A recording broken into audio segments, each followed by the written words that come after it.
مرحبا بيكم في قناة رمي التماس. في الفيديو ده هنتكلم عن مفاجأة الموسم. الهلال السوداني بيعلن عن تعاقده مع نجم الأهلي السابق محمود كهربا والجناح الجنوب أفريقي بيرسي تاو تحت إشراف المدرب مارسيل كولر. تابعونا عشان تعرفوا تفاصيل الصفقتين دول، تأثيرهم على مستقبل الفريق، وكمان ردود فعل جماهير الأهلي. ما تنسوش تشتركوا في القناة وتفعلوا الجرس عشان يوصلكم كل جديد. أول شرط لمارسيل كولر بعد توليه الهلال السوداني: تعاقد مع كهربا وبيرسي تاو. الصدمة جماهير الأهلي.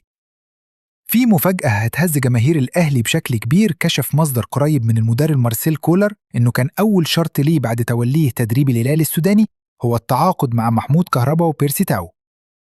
كهربا اللي ساب الدوري الليبي بعد ما توقف، وبيرسي تاو اللي بقى لاعب حر بعد ما فسخ تعاقده مع قطر القطري، كانوا أول صفقتين كولر طلبهم علشان يقوي بيهم صفوف في الهلال. المفاجأة بقى إن كولر المدرب اللي كان في الأهلي هو اللي طلب اللاعبين دول بالتحديد. رغم كل اللي حصل بينهم وبين إدارة الأهلي، الخبر ده عمل جدل كبير في جماهير الأهلي.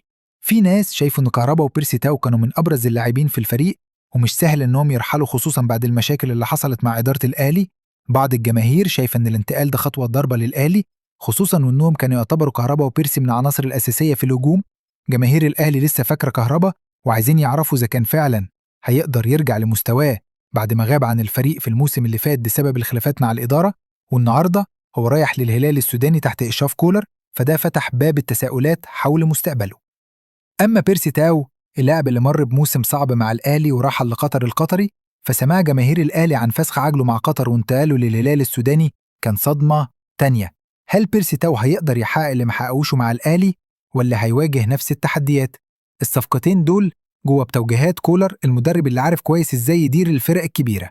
في تصريحات ليه قال الهدف هو بناء فريق قوي عشان نقدر ننافس في البطولات الأفريقية.